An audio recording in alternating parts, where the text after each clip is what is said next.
мардуми тоҷик дар солҳои соҳиб истиқлолӣ ба худшиносии тозае расиданд ва ин худшиносӣ дар асоси шинохти таърихию фарҳангӣ ва муҳимтарин хусусиятҳои миллӣ инкишоф меёбад. вобаста ба дарки ин масъала суҳбате дорем бо олимони ҷавон Сиёвуш Наботов ва Шоҳсаидзода Шаҳбоз. хуш омадед ба студияи телевизиони Тоҷикистон ва мегуфтед ки кадом омилҳо худшиносии ҷавононро боло мебардорад? ҳар озодӣ ва сухан сарҳаде дорад. дар шароити имрӯза ин манфиати миллату давлати Тоҷикистон аст. барои боло бурдани худшиносии ҷавонон пеш аз ҳама бояд фарҳанг, тамаддун ва хизматҳои шоёни гузаштагони худро қадр карда ва аз он манша ё ки барои имрӯза як меваи хуб бардоштан аст. борҳо пешвои ваҳдатофари мо доир ба омӯзиши фарҳангу тамаддуни худ таъкид карданд ки омӯхтани гузашта танҳо ба хотири ифтихор аз гузашта кардан нест.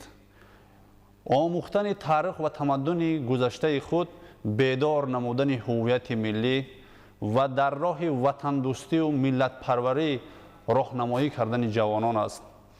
талошҳои пайвастаи пешвои сулҳофари мо ба воситаи чорабиниҳои фарҳангию сиёсӣ ин боло бурдани ҳуввияти миллӣ аст, чунки то он замоне ки шахс аз гузаштааш огоҳ набошад ва хизматҳои шоёни қаҳрамонои миллати худро надонад, барои ҳифзи имрӯзаи худ ҳеҷ саҳмгузор намешавад. халқу миллате ки аз гузаштаи худ намеомӯзад ва онро дар имрӯза барои бедор намудани ҳуввияти миллии ҷавонони худ истифода намебарад, паррандаи нобиноеро мемонад ки аз ошонаи худ парвоз кардааст. касе гуфта наметавонад ки фурудгоҳи ӯ болои об аст, шӯлаи алоб ё дарахти сабз. маҳз ба ҳамин хотир яке аз роҳҳои бедор намудани ҳуввияти миллии ҷавонон ин гузаштаро воқеъбинона таҳлил карда ба суханҳои беасосу аз кӯча омада дода нашудани ҷавонон аст.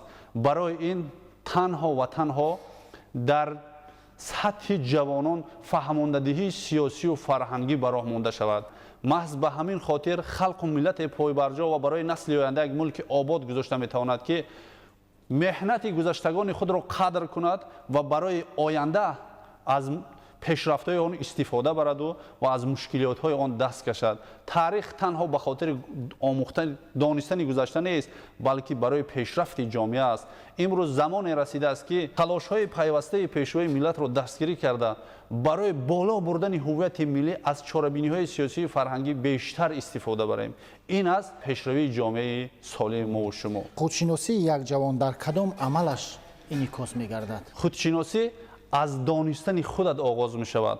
агар шахс худашро нашиносад, дар ҷомеа чӣ мавқеъ дорад ва барои насли ояндаш чӣ бояд мерос гузорад, ӯ ҳеҷ гоҳ барои миллату давлаташ ҳеҷ коре карда наметавонад. худшиносии ҳар як шахс аз ҳуввият ва ғурури миллии ӯ оғоз мегардад.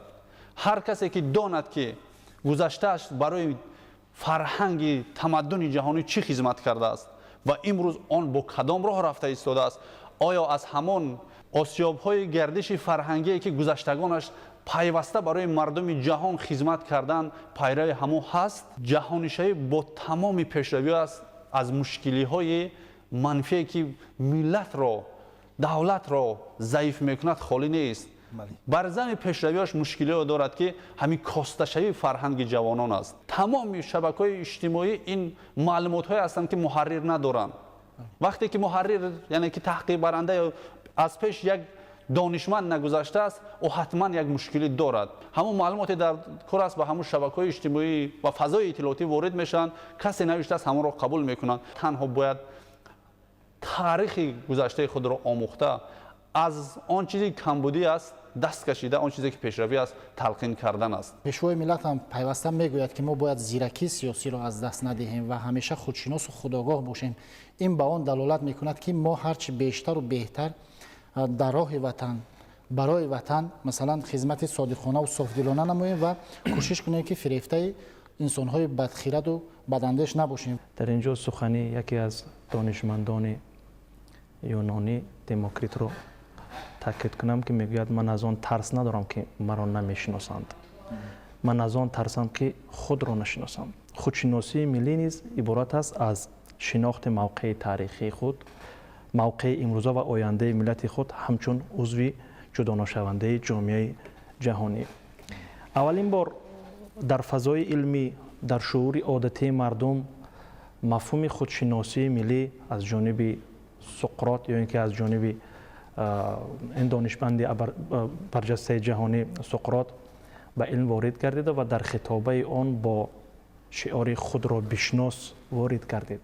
انسان پیش از آن که گذشتگان خود را، تاریخ و فرهنگ خود را، اصالت ملی خود را، گذشته خود را بشناسد، باید بداند که او خود کی است و خود چگونه در این جهان بیکنار عرض هستی کرده است و در آینده چگونه باید زندگی داشته باشد. و خودشناسی اساساً در تفکر علمی و در شعور عادتی مردم با دو مفهوم، خودشناسی ملی و خودشناسی فردی. این خودشناسی ملی منشأ میگیرد از خودشناسی فردی. وقتی شخص میداند که او کی است، چگونه تاریخ گذشته دارد، چگونه فرهنگ دارد، چگونه گذشتگان او برای خلق و ملت دولت او جانیساری ها کردند، خدمت ها کردند و برای آیندگان یک دولت آباد و آرام و آسوده گذاشتند، او میداند که خودشناسی ملی چگونه است. و همین طریق در ادامه باید قید کنم که اساسگزار صلح و وحدت ملی، پیشوای جوانپرور ملت هم در یکی از برآمدهایشان قید کردند که جوهر خودشناسی ملی از دوست داشتن وطن، مادر، زبان، تاریخ و ارزش‌های فرهنگی و تاریخی سرچشمه میگیرد. بنابر همین سبب من میخواهم در ادامه قید نمایم که انسان خودشناسی ملی را احساس کند و حس نماید. این معنای آن را دارد که با تمام وجود و هستی خویش باید که خود را بشناسد. این گذشتگان خود را، تاریخ خود را، فرهنگ خود را و کدام نفران تاریخی، شخصیت‌های بزرگ تاریخی برای آیندگان یا برای او همچون یک شخص آینده خدمت ها کردند و چه قهرمانی ها کردند.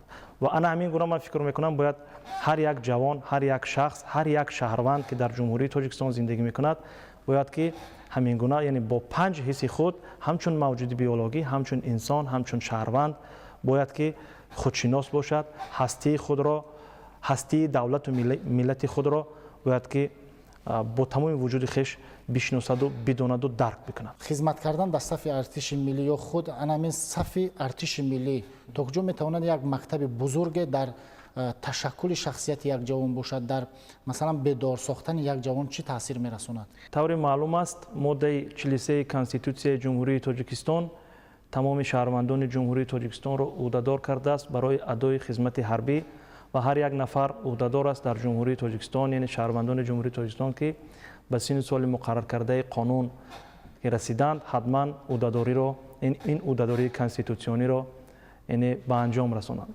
همین طریق در زمینه این ماده کانستیتوسیا شهروندان جمهوری تاجیکستان همساله هنگام فرا رسیدن 2 دعوت همساله آنها به صف قواهای مسلح جلب می‌گردند و بهر حفظ کردن مرز و بوم کشور عزیزمان کمر می‌بندند و من فکر می‌کنم خدمت حربی این مکتب مردانگی است، مکتبی است که برای جوانان، برای نفرانی که در صف قواهای مسلح جمهوری تاجیکستان خدمت می‌نمایند مکتب مردانگی است، مکتب شجاعت است، مکتب قهرمانی است و در چنین یک فضای ناآرام جامعه جهانی که حالا جامعه جهانی را فرا گرفته است، خدمت کردن در صف قواهای مسلح من فکر میکنم باعث افتخار و شرف هر یک جوان باید باشد، زیرا در دنیا خلق و ملت‌های زیادی هستند که آنها در حدود دیگر دولت‌ها زندگی میکنند، کار و فعالیت میکنند،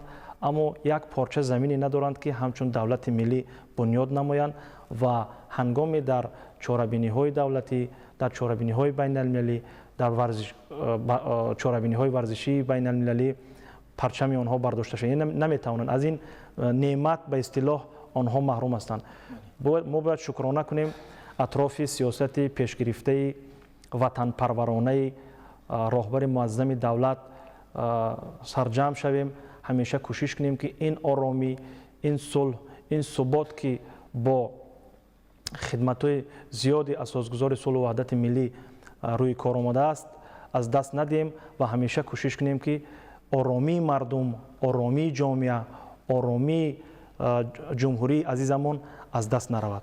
яъне хизмат кардан дар ташаккули шахсияти як ҷавон масалан то чӣ ҳад таъсир мерасонад? хизмат дар сафи қувваҳои мусаллаҳ инсонро обу тоби зиндагиро меомӯзонад.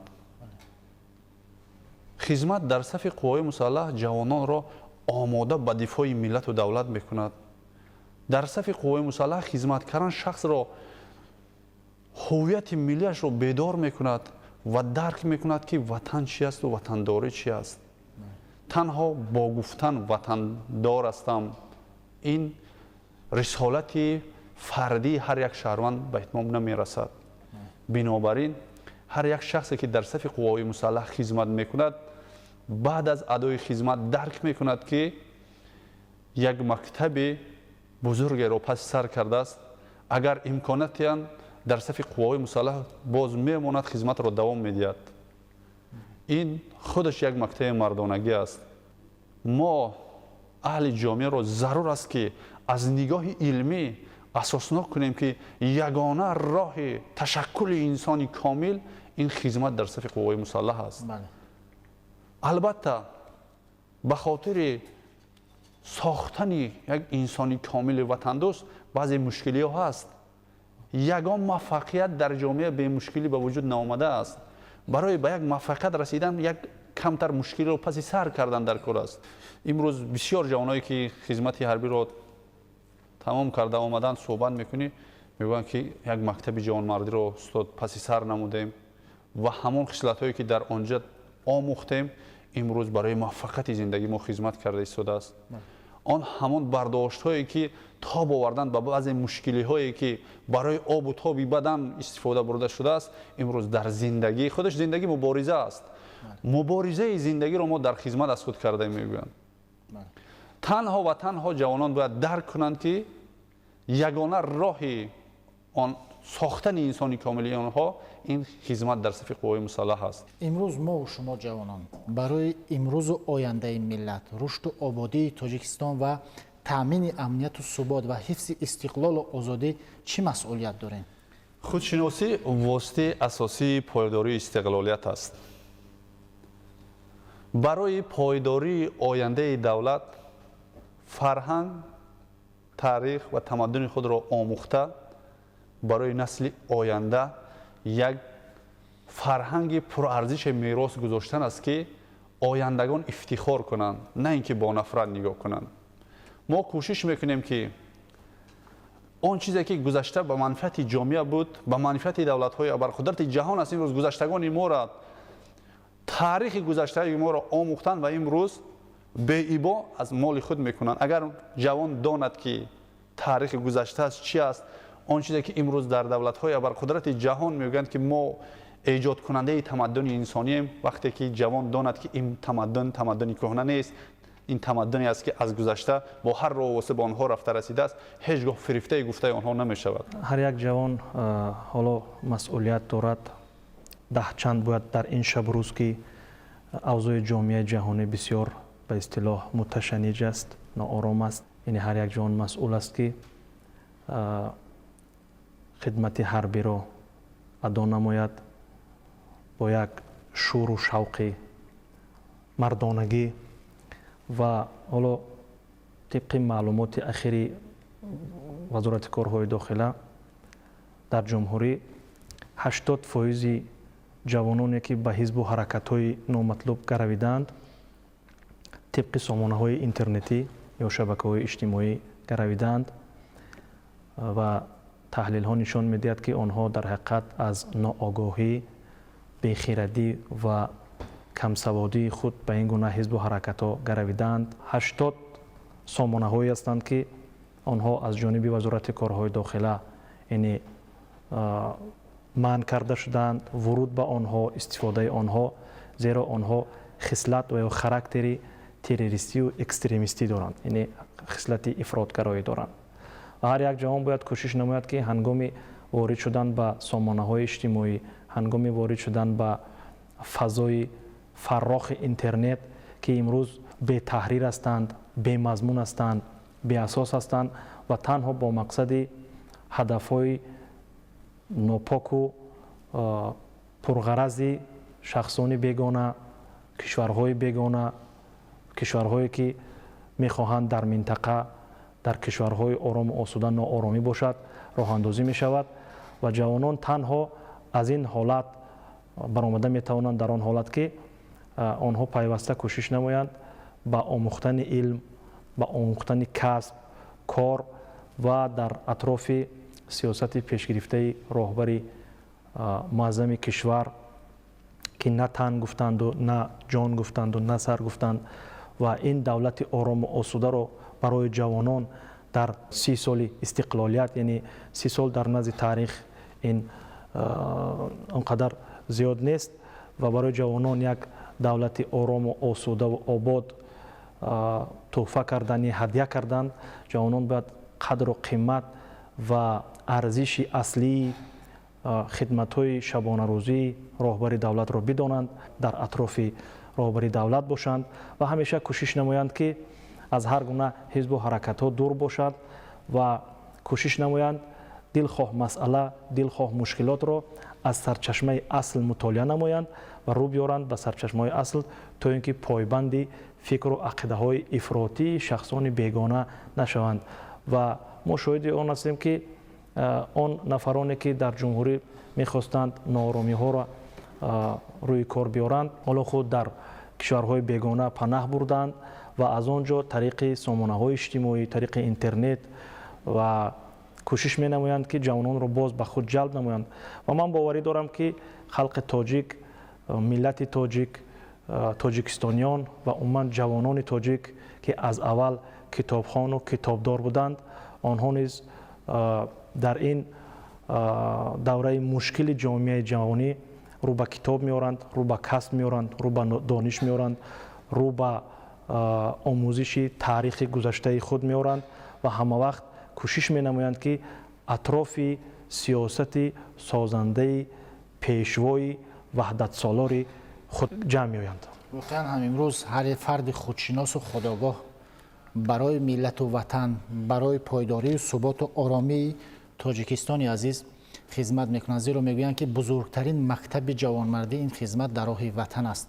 барои суҳбат ба шумо изҳори сипос менамоем ва бинандаҳои азиз ёдовар мешавем ки дар суҳбати мо буданд олимони ҷавон Сиёвуш Наботов ва Шоҳсаидзода Шаҳбоз. барномаи навбатии Садоқат буд. хайр, саломату сарбаланд бошед.